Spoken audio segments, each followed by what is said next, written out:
It's more important to tell a woman what she can and can't do with her body, to roll back on transgender medical equality, than to look at our own country and see that we're killing ourselves.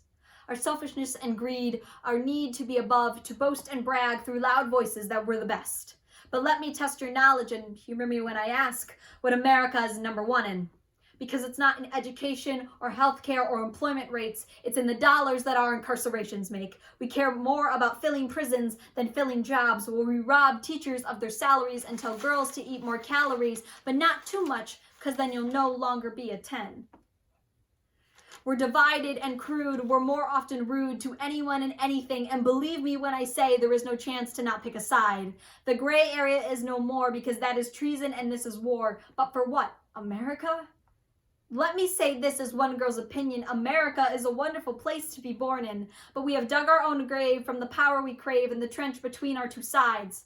How can we be debating human rights as a country built on freedom and light, as a country built to defeat oppression? Because was it not Washington who said your union ought to be considered as a main prop of your liberty? He is the very thing we ignore and are too ignorant to explore, that a country united benefits all, and a country divided will most certainly fall.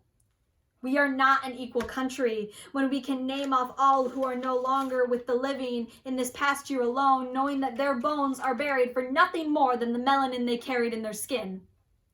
America, the great war zone, under the watchful eye of the world, as their anxious voices hush and their toes curl, waiting to see what we'll do next. What pot we will stir, what thought we will make, when we should be focusing on how much more our public can take. Let me say this as one girl's opinion. America is a wonderful place to be born in, but let me be a voice for the public when I say we are tired of the shooting, the fighting, the rioting, the moving from one issue to another, having to constantly shout to be heard. So hear me now. Enough!